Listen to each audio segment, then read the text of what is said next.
Hi, guys, and welcome to the Women's Health Summit, where you are gaining clarity so you can lead with confidence and finally turn your passion into profit. Today, I'm here with Claudia, who's a functional health coach who helps busy women fix their hormones so they can improve their monthly cycle, energy, and mood.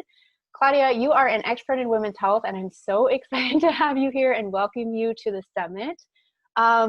Before we get started, the first thing we all want to know is how you got started in your business and why. Well, thank you for that lovely introduction. Thank you for having me. Okay, so where do I begin? I think, so many of us get into this because we had our own health issues, and that was true for me, 100%. Growing up, I had a bunch of different health issues, like chronic constipation, really fun. Insomnia, I started menstruating at a really young age, had just had awful periods, weight gain. Eventually my period just stopped altogether. And then we did some digging and found that I had a pituitary adenoma or disorder with my pituitary gland. And then, I never really put anything together. There was no links, and no doctor ever really dug deep. They didn't really ask questions like, maybe you have a food sensitivity or a hormone imbalance, or maybe you have some gut issues, or, is there any trauma going on in your life? Which I definitely had, I think like most of us. I lived in an alcoholic home. So that was something that many years later, I was like, Right. Now I understand my adrenal gland response. Gotcha. Yeah, exactly. Yeah. And then, to add to it, I was on hormonal birth control for about 13 years. And, I didn't know any better. We were told that it was, it'll balance hormones. Mm-hmm. It'll balance your hormones. It'll improve your cramps. It'll blah, blah, blah, blah, blah. Yeah. Miracle pill. And I don't fault anybody for that, because we just didn't know any better. But luckily nowadays there's a lot more education around that. Yeah. And that, there are some side effects to really be mindful of. And I definitely experienced them. But again, I didn't know it was from that. I had depression, really bad irritability every month, no sex drive, and I was young. This was not normal stuff before I hit 30 years old. And again, no doctor really ever suggested, that the pill maybe was linked to any of this stuff or any of it. So after college, my first job out of college, I was working with somebody who actually was studying to be a health coach. And she just started educating me on the food industry, factory farming, how what we eat actually affects how we feel. Imagine that. Organic versus conventional practices when it comes to food. And, I was always very open-minded and willing to change. Yeah. I wasn't feeling good. I was struggling. And I said to myself, and again, it was before I was 30. Right. I just kept saying to myself, this is not a way to live. This can't be my life. I can't be struggling like this all the time. So, I listened to what she said and I started implementing little changes with food, lifestyle, all that. And within a few months, I just noticed such a change in my symptoms, how I felt mentally, physically. And I ended up actually losing 30 pounds, which was a nice bonus. Yeah. I feel like that's the unknown side effect of balancing your hormones is your body, I call it stress rate, where your body's so stressed out internally that once it's calm and feeling good, it just lets go of excess weight and water retention. Yes. So feel you on that. Totally. Have been through that situation. Yeah. And I was completely inflamed. I was eating a horrible diet. My stress was through the roof. I was also in a really bad relationship at the time. There was just so much that compounded it. Right. But you don't know much when you're young. You learn as you get older. Yeah. But it's also interesting of how all of your situations in life compound in your body and how you feel. So I feel like health coaches now take very much a mind, body, spirit approach, which a lot of naturopaths do as well, which Western medicine doctors don't. They just look at disease range numbers and our body can be showcasing a lot of symptoms without ever being in the disease range. So when did you finally decide to take everything that you were learning and create a business around it? It actually took a while because I don't remember the exact timeline, but That was when I got out of college. So I would say like a year after I got out of college, I was in my early 20s. That's when I started making those changes. And then I decided to take a job in Manhattan because I was working in publishing at the time and it was exciting and I couldn't wait to work in the city. And then I did that for 3 years and completely burned out. Burned out. I was overworking myself. I know we talked about this. Yeah, same thing. Earlier. 3 years was all it took in Manhattan to be like, I'm tapping out. My body can't handle this. Yeah. I'm out. I mean, I think I was tapped out within a year and I just couldn't find a job that was home. And I was like, well, I guess this is what I have to do. Right. Did you commute into the city from Jersey? Yep. Yeah. Took me about an hour and a half. Yeah. And so about 3 hours a day of commuting, which was lots of fun. I can totally relate. I commuted for so many years, but I read like a book a week. So I feel like at the time I like wished it away. But then I'm like, no, I read like all these health and wellness books. And when people are like, how did you understand hormones? I'm like, literally just read on my commute for years. So, you find ways to use it to your advantage. That's the silver lining. Yes, being on like a train, a crowded train, not being able to sit. At least you can listen to a podcast or read a book.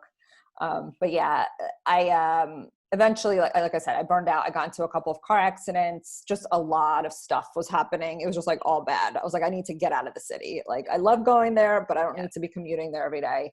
I ended up taking a job in New Jersey and realized how unfulfilled I was.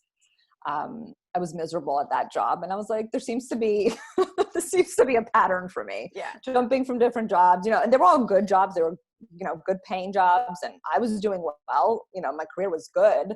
But I just wasn't happy. And I was starting to lose like that passion for when I started on the health journey where I was feeling great. I was, energetic and all that. And then because I was doing that commute and just overworking myself, I was forgetting how good I had felt when I made all those changes. So when I got the other job in Jersey, I had more time. And I was like, I'm going to use this time to get back to where I was, started exercising again, started eating right. And people started asking me, like my new colleagues, they were just like, they would just look at what I'm eating and they were always very curious. Like, you're in good shape. Like, you work out, you're eating really good food. Like, what kind of snacks do you have? How do you look this amazing? Yeah. Like your skin everyone wants those secrets. Right. And I was like, at that point, it was almost like second nature to me. But, you realize over time that people are living very differently. And those of us who have made these changes, we sometimes forget that we were in that place. Yeah. And I remember one of my colleagues, he said to me, he goes, you should teach about this. He's like, did you ever think of like changing careers? And I was like, no. Yeah. But then I remembered like the health coach that I had met and I was like, you know what, let me look into this. And that was it. I just started researching schools and how to make a career of it. And here we are. That was about 8-9 years ago now, I think. Oh my gosh. I love that. And it sounds like our stories are so similar. Yeah. Like same thing at work, friends and coworkers would ask me like, what are you doing? How do you always stay so fit? Like, what are you eating? And they were just very curious because I feel like I've worked with a lot of clients who they'll start making healthier choices and like their friends and family will ask them about it, but they almost are defensive because it's like still so new. And it's like, people are generally just curious because they want to know, like, how are you feeling while eating this way? Does it taste good? Like, what kind of results do you notice? And then when you have the physical results of being in shape, clear skin, your eyes are bright because you have that energy. And I feel like hormones, and the women listening, hormones are the secret to your fitness results, your skin, your hair, your mood, your mindset, like your energy, your thought process, like literally everything, your secret to a happy and healthy life. So I'm just so excited that you listened to someone just kind of throwing it out there. Hey, you should teach this, and following your heart, because almost a decade in, like, look where you are now. Yeah. And to be honest, like even at that time, hormones, like I had no idea. I was completely ignorant to it. But over time, when I started working with clients, there was this pattern that I was seeing with women, and I'm like, something's not right. And, and just even noticing how little women knew about their own bodies. Yes. And then I started putting two and two when like my own story and how I started menstruating really young and I had horrible cramps and really heavy periods and, you know, my period stopping and all of this. And I'm like, whoa. There's something here that we're all dealing with. And obviously it's hormones. And that's when I was like, I need to educate myself on this more so I can help more women. Yeah. So, and I feel like the women who finally dive into it and start making the connection too, like, I feel like everyone's just like, oh my gosh, this is unbelievable. And then there is a period I think we all go through where we're somewhat angry and pissed off at the system because it's like, why didn't you tell me? Because I remember being so angry of like, why didn't I know this? Why, when I would go into doctor after doctor after doctor, they would send me home saying you're happy and healthy. And I'm like, I know something is wrong. And like my issue was I was eating really well and I was exercising. I was doing my best to take care of myself, but I was still not feeling the way that I knew I should. And I was not always getting the results that I wanted because I didn't understand gut health at the time. I didn't understand the impact of my heavy exercise on my body. And I never really learned how to relax. So like, you know, there's lessons in that. But it's just really interesting how it can hit women from so many different spectrums. People who aren't necessarily working out and not eating well, they're going to notice it. Versus the people who are extreme of eating really healthy, almost like borderline obsessive, also with their fitness, are also struggling. So I was more in that category. But I feel like, you know, having people like you who are being able to like touch on pretty quickly, just based on how they're feeling, based on their symptoms, you're able to help people realize very quickly versus going to a doctor and them just being sent home. Or I don't know if this happened to you before you got your diagnosis, where my lab results always came back normal. So I don't know if you had like blood work done and you were normal from the Western medicine side. You know, there's days where I'm just like, I need to go back in time and see if I can get my labs, because that's another thing. I never knew to even ask for my labs, and they don't give them to you. That's for sure. And I see it now with my clients. They're like, I'm having a really hard time getting a hold of my labs. And I'm like, it's your right to get those labs. I always had an online portal where they would release it and I could look on it online. Yeah. But that's only been in the past like 5 years. So I don't know before that. So yeah, I have no idea. I mean, I'm thinking back when I was like in my early 20s. I'm 37 now. So it's been a while. You look in your late 20s. My early 20s, like, thank you. It's all the hormones. Like it's hormones. It's like the fountain of youth. Cause I'm like, I was sitting here, I was like, I wonder how old she is. And I was like, based on her timeline, I was like, I'm thinking 30s, but I was like, she looks like she's in her 20s. But I'm like, thank you. I love you. I do get that a lot, which is nice. Sometimes I'm like, are you lying? But people often think I'm in like my early 30s. So it's nice to hear. But where was I going with that? Your lab work. Lab work. Yeah. I mean, it's just so important to look at it, but I don't know. I mean, yes, of course they did like the standard labs, but I do remember when I got the diagnosis for the prolactinoma, that gynecologist, I remember going to her, and it was around the time that I was becoming a health coach. I was making all these changes and I was still on birth control. And I was like, this seems to go against everything I kind of believe in right now. And I don't know about this. I was just really like starting to ask a lot of questions, and my period stopped. Like I mentioned earlier. And I was like, this can't be normal. Wasn't pregnant, wasn't trying to be. And I remember going to her and I was really concerned. And she just said to me, why are you worried? Women don't need to get a period. Women would be happy to not get a period. Of course. But it's also the baseline for our health. Like it's like our monthly check-in point to like the women watching this. If you don't know this, when you get your period, how you're feeling before and after is your monthly check-in for how your health is doing all month long. So I'm so sorry that a doctor said that, because honestly, it makes me so angry. And I'm not surprised because I've heard it over and over and I've experienced it myself. I'm just so great. I like having that side, but I'm also very grateful because there are women like you who are taking a stand and are getting fed up and be like, no, there's another way. And I'm going to take this and I'm going to educate as many women as possible, because no woman should ever have to go into the doctor and be told stuff like that. Like, So, and it was a woman doctor? Yep. Yeah. And, I mean, that's one thing from a very young age, I always ask questions, and I always questioned authority, and I was like, that doesn't sound right. I feel And, like you know, I used to get crap for it. You know, yeah. I was told I was difficult. I was told Yeah. I was bitchy. I was told I had an attitude. And I'm like, Yeah. call me all you want. Like, this is my Right. body, my health. And Yes. that's why, you know, a lot of people tell me I'm a little outspoken, and I'm like, well, you're whatever. also East Coast, which I'm from Massachusetts, so I appreciate people who are blunt and outspoken. But I feel like women today, like, we have to advocate for ourselves in the doctor's office, because I mean, I was the same thing. I would sit there and I would ask question after question after question, and you could tell they were so annoyed. But it's like, no, I want to know why.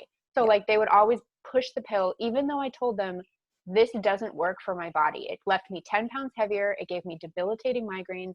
Yes, it helped me get rid of cramps, and yes, it helped me clear skin. But all these other issues that I was then dealing with, where I didn't even understand how to support my body best. And then like, I got off of it, went back in, because then all of a sudden all these hormone symptoms came back and I was not equipped on how to deal with them. And then their only solution was, well, you can go back on the pill. And I'm like, dude, I just felt so unheard, because it's like, how many times do I have to tell you I didn't feel well, even when it's come out of your mouth, that I never should have been on the pill, because migraines is like a very severe thing. Like, you should not be getting migraines when you're on the pill. So you've already acknowledged that I shouldn't be on it, but now you're pushing it. You're contradicting yourself. And these are for medical professionals. So they don't know. They don't know. They don't know how to teach somebody how to care for their body. I mean, we call it sick care. A lot of folks. Yeah, they treat disease. They treat disease, and after the fact. Yes. I mean, it's the same when you look at labs. Like, so many of my clients still tell me, like, oh, my thyroid is normal. And, you know, I look at them and I'm like, well, first of all, you didn't even get the right labs, because they didn't order the right ones. Correct. So we really don't know anything until we see a full thyroid panel. With it just like the TSH. Right. Yeah. TSH. And it's like, no, tell me my T3 and T4. How is my metabolism actually doing?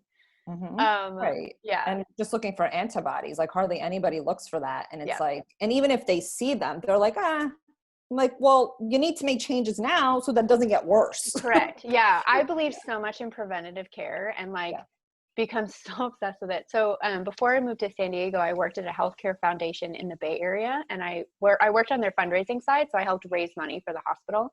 Cool. They were public health, but what I really appreciated about them was that they went with a whole person care approach. So they cared like what was going into their body. They cared what was going on at home.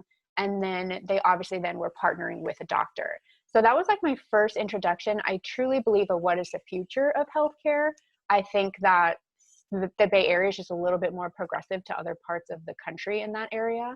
And I just remember feeling like I had never heard of that before. And they were really big on preventative care. And I'm like, that's beautiful. Like, where is more of that in all these other systems that are across our healthcare? So I think it's starting to catch on. We're just very much still in the infancy, but that's why having health coaches, women's health coaches who are specializing in hormonal health, I think is so crucial, because we're still getting lost, even though we're like starting to make strides. When you work with women, because I know this probably comes up often, where you start noticing a lot of patterns, what do you notice are the common hormone imbalances that most women need to look into? I mean, it varies, because I work with women of different ages. Like, I've had women in their 20s, I have women in their 50s coming to me. But I personally use a Dutch test to look at their hormones, so that I really have data in front of me that gives me more answers so that I could better guide them. But typically, I mean, definitely cortisol is always, it's always like what's happening. It's always like here. The first hormone you need to look at is cortisol. Yeah. Do you want to explain a little bit about cortisol real quick? Because I don't know if the women watching truly understand that stress hormone and how it impacts like literally everything. So cortisol, like you just said, is it's known as a stress hormone, but it actually is, helpful in other ways. We need it. We need it to live, essentially. And if you're chronically stressed out, it can go high, and it can be mismatched all throughout the day. And on a Dutch test, we see the 4 points throughout the day over a 24-hour period. When you wake up in the morning, your cortisol should be low. As the day progresses, it should go high and then go low again, so that you can sleep at night. And it kind of dances with melatonin. That's what I say to people. You want your melatonin to be up at night, your cortisol to be down, and then the opposite in the morning. But when you're chronically stressed, which so many women are nowadays, I mean, it's kind of hard to avoid stress. I don't live in a bubble, but right. But how to manage it better. How to manage it better, right? And so many women just don't know how. You know, a lot of it is mindset, and you know, not even, and it's not just mindset and emotional stuff or stress. It's also things that are going on. And I try to educate women on this. Like if you have a gut infection, dysbiosis, a parasite, inflammation in the body, all that stuff is going to raise your cortisol. And then in turn, that's going to affect your reproductive processes. So, you know, when your body thinks you're fighting something, it's going to prioritize making cortisol versus progesterone, which is what we need to get a healthy period, maintain a pregnancy, have really nice hair, skin, lean good muscle, mood, good sleep. You know, so many women I work with they're like super stressed. They have a lot of anxiety, depression, you know, a lot of miscarriages, and you know, progesterone. We can't say that this is just bad luck. I mean, this is a problem that needs to be fixed. Because progesterone, so cortisol and estrogen are very stimulating, which makes us feel like very stressed. And then progesterone is very calming. So I used to have PMDD, which is me too. Yeah. So 5% of women, guys, have PMDD, so premenstrual dysfunctional disorder. Your PMS symptoms times 10, and they are very emotional. Some women just have the emotional. I had the emotional and physical, which sucked. But now I don't get PMS symptoms, and I fixed the progesterone discrepancy. And before my period, I would feel anxious, depressed, like just not like myself. And now I'm like, I still find it weird, even though it's been 4 years. I find it weird where I'm like, I feel really calm. I feel really relaxed. I'm like, wait, I know that's how I'm supposed to feel, but like, we're just taught like so on the other side of the spectrum. I end up eating for cortisol, like our cortisol rhythm. So like I cycle my carbs out throughout the day to actually go along with cortisol. So then at night I do heavier carb meals, which can suppress cortisol, and that helps me sleep. And then I eat certain foods that help our body metabolize cortisol better. So like coconut oil, beets are really good, celery. So certain things. So I always like to talk to women about that. Like you can be strategic on your food too. Knowing what their properties and components are, because it's like, okay, if I'm going to be feeling really stressed, I'm going to make a smoothie that's got all these ingredients that are going to help me metabolize cortisol so I can flush it out of my system as best as I can, on top of managing stress, mindset, all that stuff. Absolutely. What about estrogen dominance? Because I know that's like another huge one that impacts it is. And you know, everybody talks about it, and everybody that comes to me, they're like, I think I have estrogen dominance. And I'm like, well, let's look at your Dutch. Let's wait and see. And of course it's very common because of the xenoestrogens in our environment, because of stress. You know, if your progesterone is low by default, you're going to have higher estrogen. But I also see low estrogen. And I mean, even if it's low, you could still have estrogen dominance. But I often see low, and even in women in their 30s and 40s.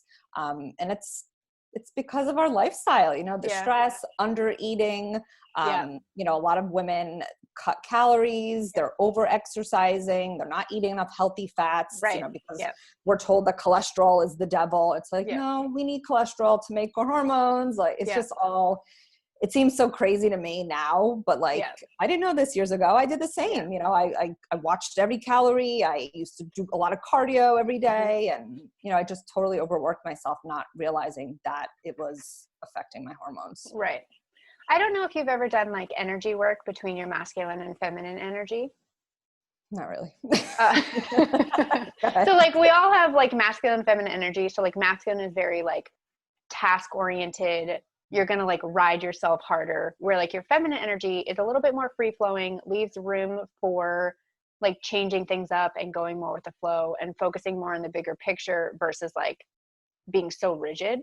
So I actually noticed like the last component for me of hormonal health was balancing those energy centers, because I was like way too type A in the masculine, because I feel like that's what society, especially like our school system, our work structure teaches women to be, to achieve, which is like, okay, absolutely.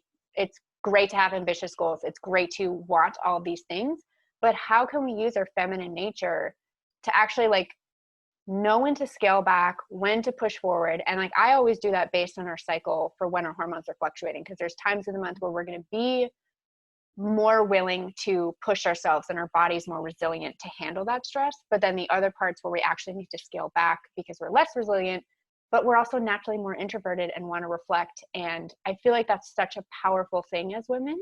Like, we have a cycle for a reason, and it's like set up in a very specific and empowering way. And I feel like the more we can tap into that, the more powerful women are, but also the less stressed out we are, instead of trying to push ourselves. So I feel like we're the same. I feel like you're very much the same, where it's like, yeah, I want all these things, and I'm going to ignore my body when it tells me it's tired, because the cues are so subtle. Yep. Like, you don't really notice them unless you're paying attention. So it's like becoming very conscious and aware of our bodies. Yeah, I mean, there's a lot to say about all of that. I mean, I could talk about this for hours, but I think, yeah, as women, we've been told, and maybe it's this generation, but we've been told since we were little, like, you can do anything you want, you could be whoever you want. And that's wonderful. That is a great message. However, you have to know that you're one person and you can only do so much in a day. And, you know, when I see some of these women who they're working full time and they've got, 3 kids at home and they're commuting, and then they're doing intense cardio, and I'm just like, slow down, But like, that's the message too. I feel like still in the fitness community is eat less, exercise more. And so I always try to use my fitness story, because it's like, that didn't work for me. I gained a lot of weight doing that. And it's like, hey, like, I don't work out nearly as much. I eat way more. And it's like, I'm in better shape and my body's like humming along happily versus fighting with itself all the time. So I feel like there do need to be voices like that will help change it and help women understand, like, no, there actually is a better and easier way versus being in the gym for 3 hours. Well, I think, especially when it comes to weight loss, I mean, that's like ingrained in our society that you have to work out harder to lose weight. And it's so hard to change your mindset, as I'm sure you know. Yeah. I'm sure it took years. And beliefs. Yes. Yes. It's hard to convince people that what they've been doing is wrong. Right. Especially when you start using that as a crutch, as like an outlet for stress, because like it can be very stress relieving. So I actually had to always monitor myself. And I usually work with a lot of clients who are either very into fitness, like some of them are doing races and like competitions, but it's like, how can you still achieve that, but keep your body in alignment where it's not plummeting? What do you wish more women like understood about their bodies? It's a loaded question. yeah. Everything. No, how their menstrual cycle works. Like you were just saying, how it actually works and what we could do differently on a week to week basis to support it better. And I just recently did a post about even just exercise, like, and how different times of your cycle, you're going to not have as much energy. So that's the time when you do some restorative stuff like yoga or walking. And then there's a period that maybe you will have more energy and you could do a little bit of cardio or whatever.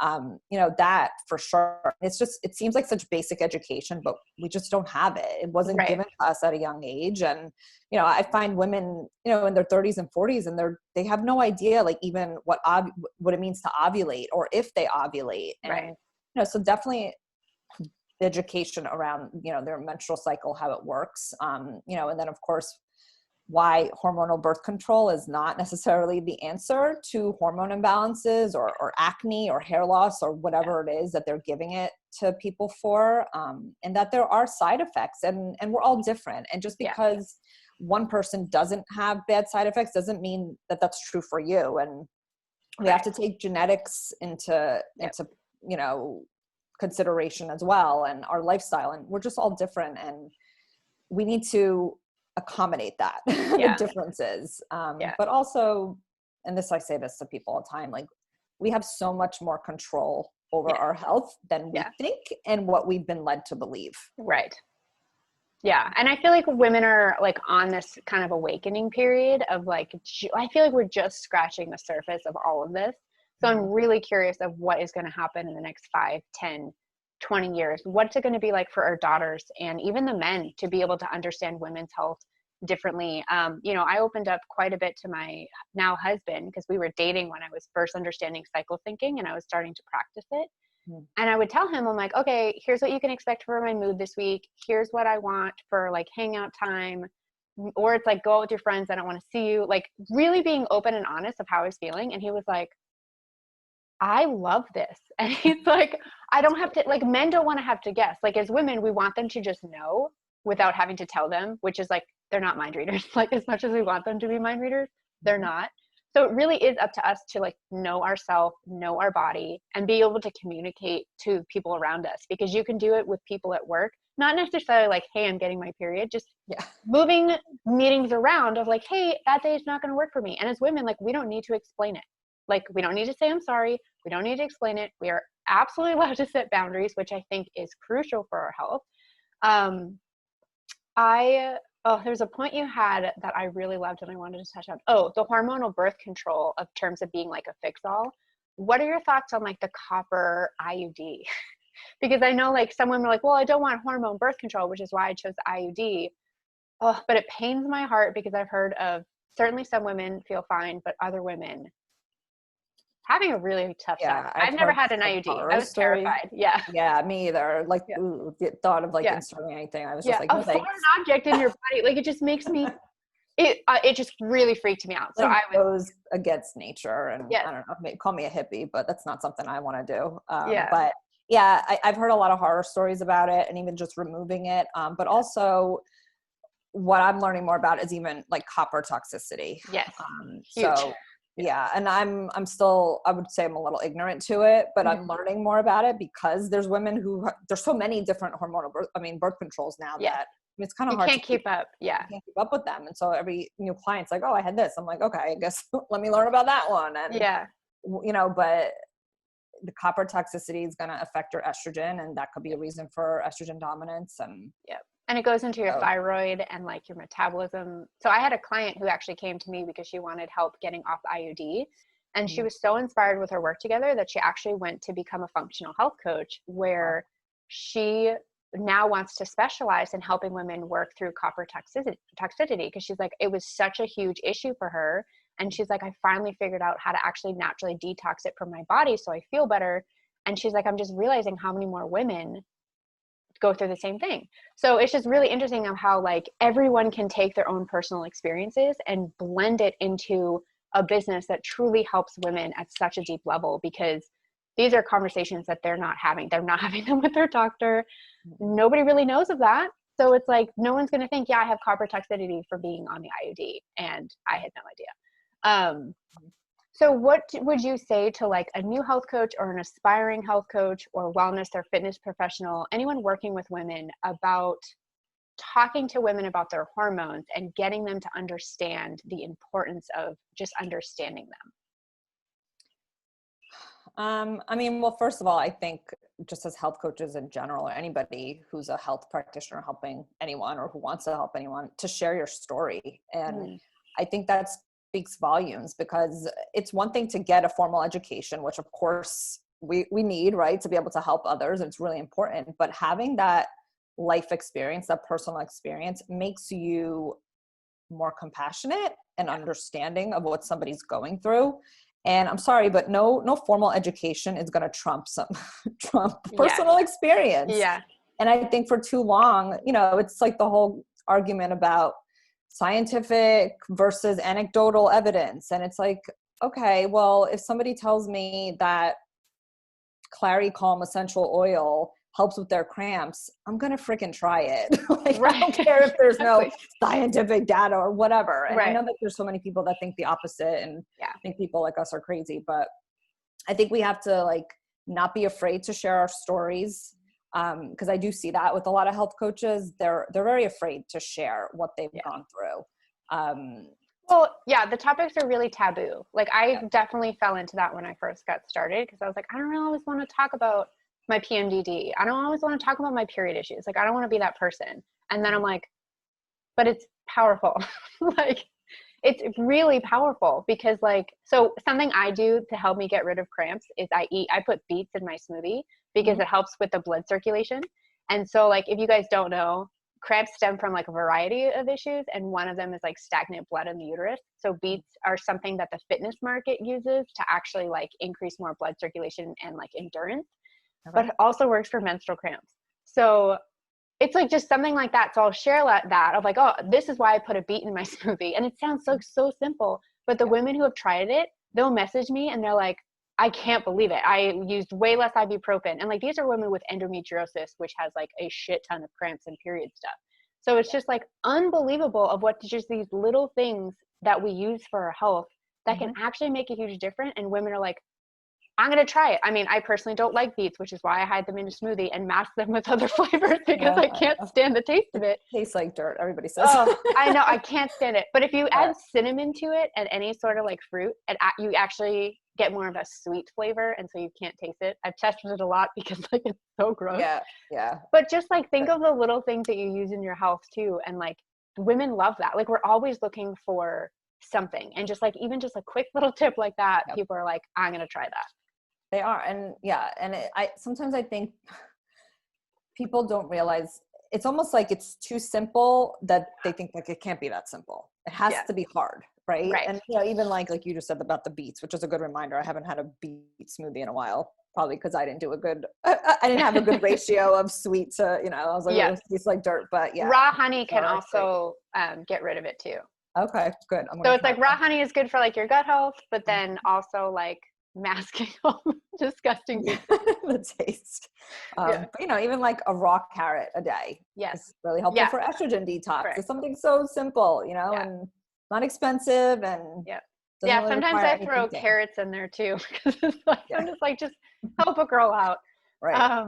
But it's just really powerful. Like I love knowing what food is going to do for me. So I've actually really loved researching food and just matching them to hormonal health, which I hope more women start doing as well, because it is really powerful to just be like, hey, here's the smoothie that I drink to help get rid of bloating or water retention before my period. And people are like, every single woman's going to be like, give me that recipe. Like it's something so simple. So knowing that more women are interested in teaching like women's health or somehow adding it to their work with women, what do you see as the future for women? Like women, just women in general. Like now that we're having more of this education and more women are helping women practice it, what do you see as the future where like we're not necessarily struggling the way that our generation might have? I hope not. I hope things turn out better. But I think hopefully more alternative practitioners like you and I that are speaking out and that aren't afraid to share our stories and to educate ourselves and ignore the naysayers.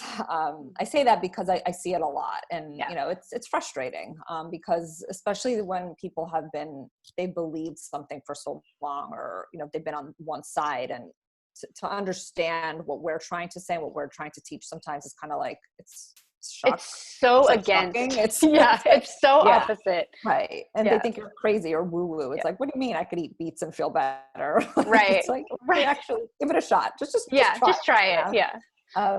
But what I hope to see is more women taking control of their health, and I do feel hopeful because I see it with the women I work with and the women I speak to all the time, and knowing that they can change their lifestyle, they can change their life. But also realizing that they don't have to work like an animal, that they can work less, they can slow down, they can question their doctors and get a second opinion. They could fire their doctors. And, I try to tell women that. I'm like, they're working for you. So if they're not answering your questions, you have every right to leave, go find a new doctor, stand up for yourself. And that's like, I think I really see women feeling more empowered. That's my hope anyway. Yeah. And I hope so too, because like, I feel like the more we can get in practice with that now, what's going to then happen when we are faced with a lot of the big hormonal changes, whether that's pregnancy, whether that's postpartum, whether that's perimenopause and menopause, like we're going to go through a lot of these shifts. And I feel like our everyday practice in this allows us to know what to look for. We know what to ask. I've actually talked with a lot of women in their perimenopausal phase, and they'll talk to doctors and they'll just tell them to eat less and exercise more. And I'm like,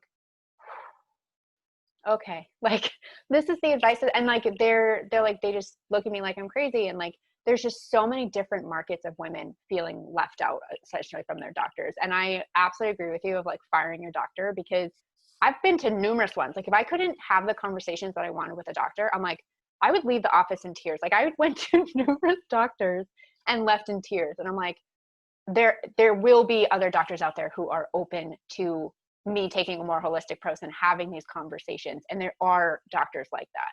And then of course, talking to other health coaches, and I've just been so fascinated with how the women's health market has changed over the past few years. I feel like it's such an exciting time, and there's never been a better opportunity for women to kind of like get in, and it's such an untapped market. So I think, I don't know if this happened when you were becoming a health coach or as you're going through your career, that they would say the health coach market is oversaturated. Yeah, but I think because we're inundated with it, because we see what other coaches are doing, but like the rest of the world is like, what? Health coaches? They don't know what health coach is.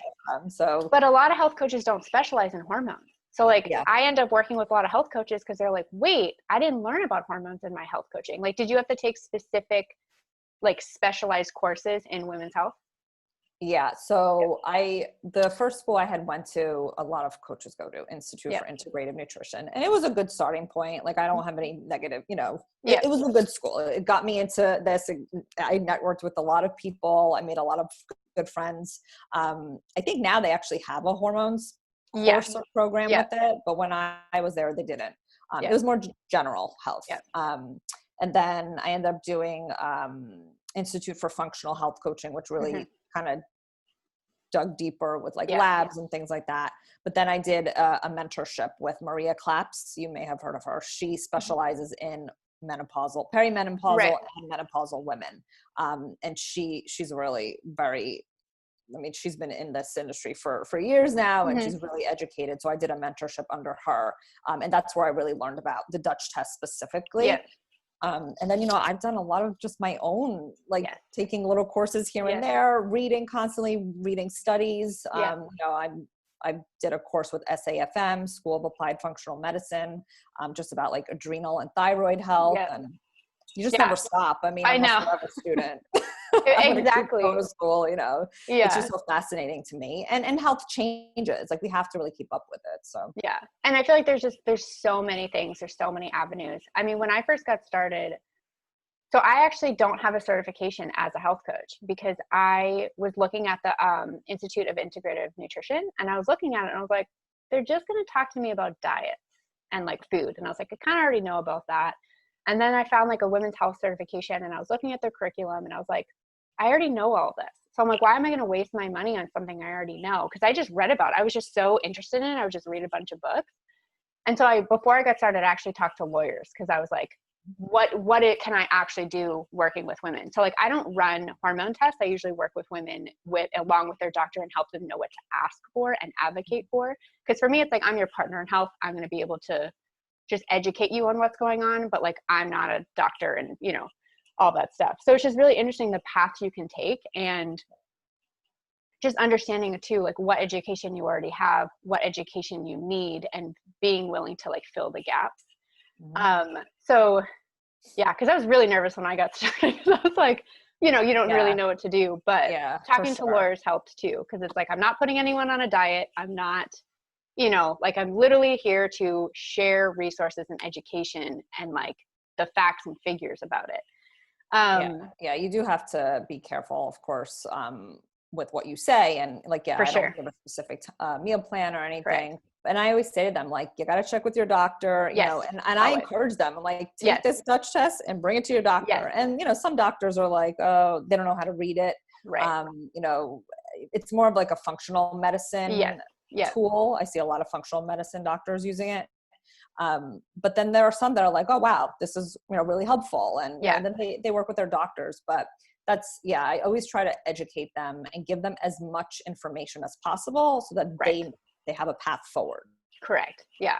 And I feel like too, like whenever I have clients struggling with their doctor, I do always suggest like finding a naturopath, because they're able to also look at numbers a little bit deeper. So like, I've met with a naturopath and was so grateful, because they were able to look at my blood work and notice like my thyroid was subclinical. They were noticing I had a slightly underactive thyroid, which is what I thought. Like, all the symptoms were pointing to my thyroid.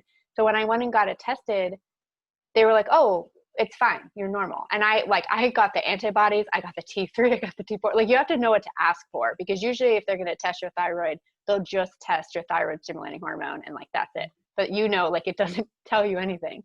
So also like, because I always reference to other health coaches too, who can like read the tests, because like I do think that's important. It's just not a service that I provide. So for me, it's helpful to know other women who can do that. So yeah. And I mean, I provide like to my clients, and I have an upcoming group program where I give them a list of labs to request. I'm like, if you want more answers, if you're struggling, then these are the things that I would ask of your doctor. Yeah. And most of it is pretty standard. It's just, they're not really doing it. And unless somebody asks, they're like not going to do it. So we do have to definitely advocate for them, and they have to learn how to advocate for themselves. Right. And I feel like too, like working with people like you who can help bring all the information together, because like there is a lot of information online, like a shit ton. They're like, there's a lot of voices, there's a lot of opinions, and being able to work with someone that can help like filter through it, it's really helpful, because then you're not wasting people's time. Like it's really confusing when you're going down that rabbit hole. So I know you've got a wonderful freebie for us that you're going to share. So it's the Hormone Rescue Kit. You want to talk a little bit about that? Yeah, sure. You know, a lot of women, when they come to me, they're just like, where do I even begin? Like, what do I do? And they don't want to be on medication, or they're on birth control and they want to come off of it. So I created this kit. It's kind of just like a starter kit where, you know, it's really kind of just gives you like my top tips, if you will, to start balancing your hormones more naturally. And it of course talks about food, stress management, sleep, detoxification, you know, just things that I really work with all my clients on. So there's 5 main tips, and then there's some healthy recipes in there, and there's even like a little grocery list. So it's kind of like a easy download, and they could just take it and run with it. Yeah. And I thought it was so value packed, and thank you so much for offering that to everyone for free, because I feel like most freebies, they'll give like a recipe or two, but like yours is hitting home of a lot of different areas of hormonal health. And I feel like it gives like such a great picture, because even from other like hormone experts, like they don't always give that profile. Like it's pretty deep. So I just respect your work, and I'm just so grateful that you're sharing that with everybody. Thank you. But it's been such a pleasure chatting with you, diving into hormones. I could literally talk about this all day. Yeah, I could too. Yeah. It's interesting. It's frustrating. It's but also like empowering and really fun, because it's like putting a puzzle together that we didn't know was actually a puzzle. Right. Yeah. But thank you so much for joining us. We'll talk to you soon. Thank you. Thank you so much.